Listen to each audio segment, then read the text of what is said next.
evening again. The history of the Bahamas Historical Society. There's a very interesting correlation between the history of the Bahamas Historical Society and the history of the Bahamas. In 1959, when the Bahamas Historical Society came into being, the Bahamas was a far-flung dot on the map of the British Empire, and so the big news was the general elections in Britain. In the Bahamas, the most important news was that tourist travel sets all-time record with 194,763 visitors. Now, as you know, we have almost 5 million. The two main airlines at that time were Pan Am and BUAC, which is now the British Airways. Before the Bahamas Historical Society was formed in 1959, only British history was taught in the Bahamian schools.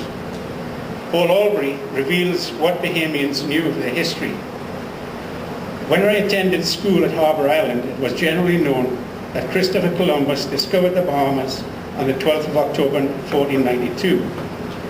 Beyond that, we knew that the coloured people descended from slaves because every year on the first Monday of August there was an Emancipation Day. No one seemed to know where the white people came from. If we question the old and wise, they would say that the whites descended from some old heads who had come this way a long time from God knows where. I'd like to tell you a very interesting and romantic story that partly answers the God knows where. And I found this in a book online called A Tribute to the Negro. John Minns, who actually is the great-great-grandfather of Paul Arana, was born about the year 1770 and attended the Quaker school, the Friends School and Workhouse, and then was apprenticed to a Quaker baker in Reading. He became skilled as a baker and then absconded at the age of 18.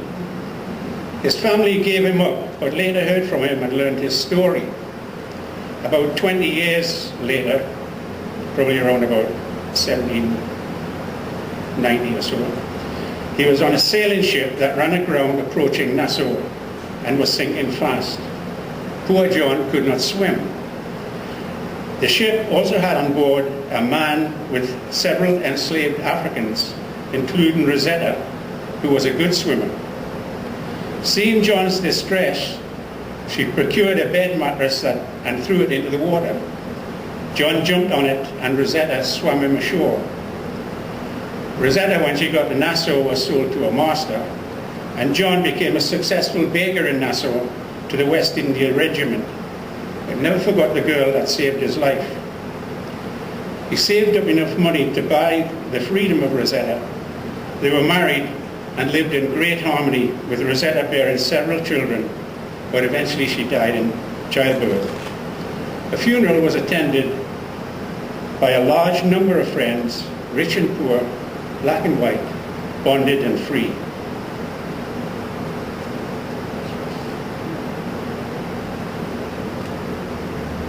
I tell this story to highlight my belief that the Bahamas Historical Society can bring to the public both macro history, the general history of the Bahamas, plus micro history, the stories of individuals. And it highlights the need for individuals to know the origins of their family and culture, be it African, European, and in the case of the Minnis children, Creole, and other migrants to the Bahamas. And it is important in a search for national identity. Also, this story demonstrates the new transnational development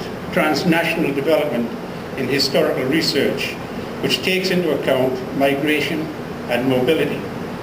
A great demonstration of this is the relationships of Bahamians who migrated to and influenced the culture of Key West, Panama, Miami, and Harlem, and carried new ideas back to the Bahamas. Paul Albury also relates how his interest was piqued by two books. One, around about 1940, one was Mary Moseley, the Handbook, and one by A.T. Bethel, that's the early settlers. And in 1951, the headmaster of Government High School, Dean Peggs, wanted to teach Bahamian history, but he had no textbook. So he decided to write one. His short history of the Bahamas was printed in 1951. It was the first pure history of the Bahamas, an excellent, well-written work. Its value to Bahamian history can hardly be exaggerated. It came out at a time when there was a great thirst for knowledge of our past. As Andrea knows, we have, I think, thousands of copies in the kitchens that we should really try to sell off. So, when Lady Arthur brought up the idea of a local historical society, it was received with profound support. Paul Albury writes, "The inaugural meeting of the Bahamas Historical Society is still fresh in my memory. It was a sort of gathering which is not easily forgotten because of the general excitement, the great throng which was anxious to be enrolled as charter members, and the prominent and capable men and women who were to lead the organization. Lady Arthur must have experienced the most exquisite feelings of satisfaction, for it was she that had undertaken the task of launching the society into the cultural arena of Bahamian life." So I'd like to briefly outline the growth of the Bahamas Historical Society from those humble beginnings. Sir George. In 1959, Sir George Roberts was fully occupied with business, government, and many other activities. Also, the backup material, human and physical, was just not there. Consequently, after such a brilliant beginning, the problem he faced was how to move on. We had nothing but an enviable membership list and commendable objectives. Sir George himself died suddenly in 1964, and Sir Harold Christie became president. Meetings at that time were held in the government house. Also, two exhibitions, an exhibition of prints, maps and artifacts, were held at Miss Mary Mosley's house on Bank Lane after she died. This collection of borrowed materials elicited unusual interest from those who visited the place. In 1968, an exhibition was arranged at the Dundas Civic Centre. Consequently, encouraged by these successes, the final building on what is known as the Rand Compound was rented for that purpose. The structure reeked of history, having once been a storehouse for the West Indian Regiment stationed there. It was in that building that our collection of memorabilia was started, and we're all happy to see the signboard, Bahamas Historical Society, hanging proudly over the entrance. We had a home at last. But just like the IUD. But due to the increased rent, the society moved to Cumberland House and operated a museum 2 days a week with a lowly paid curator. We did have a paid person in the past. When Sir Harold died in 1973, it was found that he had been floating the society for a number of years out of his own pocket, totaling many thousands of dollars.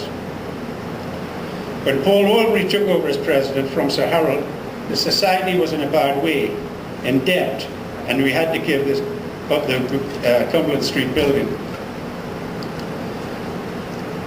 In the words of Paul Albury, we struggled on, not realizing that a bright and glorious ray of sunshine was about to pierce the black and depressing gloom.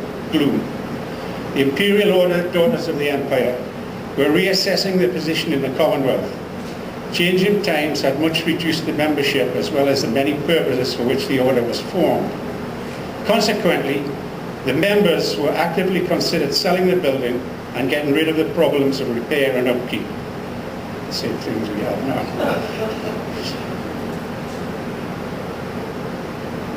Paul had discussions with the President, Miss Barbara Brown, Mrs. Andrew Asfakis and others, and suggested that the building might be given to the Bahamas Historical Society, and we would keep up the high ideals which always motivated the IODE. The handing over the keys. At long last we had a permanent home, no more shifting about, no more demoralizing uncertainty, and under the direction of Paul Albury himself, an accomplished researcher, writer and speaker of history, the society could flourish and other things were falling into place.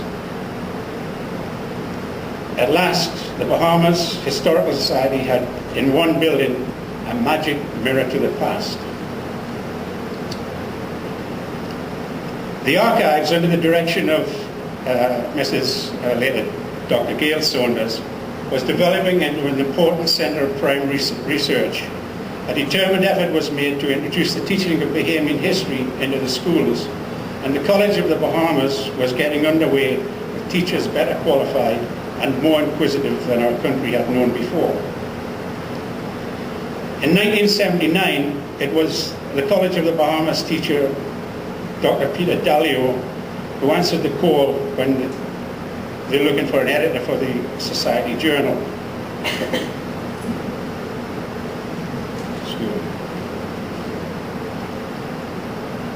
And I think I had in that one that the editors was Peter for 2 years, Dr. Gail Saunders for 27 years, and then I joke of 6. It's very, I've got a slide here with the early talks. It's very interesting to backtrack and see how it was that we had a journal and Bahamian talks in that period. Between 1948 and 1950, a lady called Elsa V. Govea from Jamaica was attached to the Institute of Historical Research in London as a postgraduate student, engaged on research in West Indian history. At that same time, Lyndon Pindling, Errol Barrow, Norman Manley, Pierre Trudeau, Forbes Burnham, Joshua Nkrumah and other African leaders were all in London at that time. There was a zeitgeist, a spirit of the era for change. It was a spirit of independence. It was no wonder that Lady Arthur found West Indian historical societies on her tour. The West Indies were about to become independent nations in 1964, and they wanted to establish a national history. The lead up to and the post-independence of the Bahamas in 1973 fueled a surge in research and writing on Bahamian history. And of course, the Bahamas Historical Society was in the vanguard of portraying this research, and our journal is now the longest continuous scholarly journal in the Bahamas. By 1983, Paul Albury was ailing, and saying he didn't want to die in office like Sir George and Sir Harold, he resigned. By 1984, we had a crest designed by Alton Lowe, the artist from Arapaho, and a mission statement. The Bahamas Historical Society is a non-profit cultural and educational organization dedicated to the stimulating interest in Bahamian history and to the collection and preservation of historical material. June Mora took over and continued to grow the society. On the 9th of January 1987, unfortunately just 5 days after the death of Paul Albury, the hall was opened as a museum. The museum was laid out by Grace Turner and Kim Oughton of the Department of Archives. It was all hands to the wheel, as June had great help from Dr. Gail Saunders and Joan Albury, who managed the building and organised the volunteers.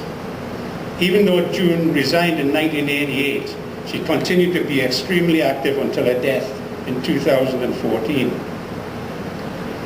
Under the next president, Dr. Gail Saunders, from 1988 to 1999, who was also the Director of Archives, the staff of the archives and Joan Albury maintained our museum, manned by volunteers, organised monthly talks and many other activities. Our next two presidents, David Cates, 1999 to 2006, and Stephen Arnott, 2006 to 2009, worked in tandem and were responsible for the next big step in the history of the Bahamas Historical Society. Stephen created a website with an email to promote the society. And if you want to look at this, I've got the links here. Now, the Bahamas Historical Society attracted international members, mainly from the USA and other countries, plus it made available research opportunities and quick correspondence to the many inquiries we get for information on our history. My first aim as president was to get to know my committee volunteers, members and visitors, I did, and they were all wonderful people. I really enjoyed mixing with the people. My second aim was to clean and revamp the museum and make it more attractive. I'm happy to say my third aim, to build up the membership, was successful. Finally, I hope that I got people to become much more interested and aware of history. My regular newsletters were appreciated, and I think people did start through my newsletters to SIPSIT history. I'd like to show the slide of the Golden Jubilee banquet held in 2009, and that time we honoured 8 of our members. I'm proud to say that the greatest step forward during my presidency was when a past student of mine from St John's College, Robert Dorset, thanks Robert, started to film the monthly talks and place them on YouTube and live stream. And since then he's moved himself into a volunteer and is doing excellent work. Another past student of St John's, Jamal Miller, another computer and technical genius, took over the blasting of newsletters on a web page and assisting setting up of equipment. The feedback from the web blast shows that 40% of the recipients opened their newsletters, but the amazing statistic is that the far-flung corners of the world that receive our newsletters, including Japan and throughout Asia, where people get the newsletters. Jamal also keeps people informed on Facebook. Of course, I would also like to add my thanks to the volunteers. The list that they see up there were mostly during my time, but it's mainly the same again with 1 or 2 additions. Although it was an honour to be and a joy to be president, it was also a headache. So in 2014, I passed the presidential baton, the headaches, to Andrea Major, and I'm presently in the position of correspondence secretary, back to writing SIPSIT newsletters. Andrea has started an overhaul of the society to bring it in line with modern needs and giving us new dreams and new horizons. Thank you.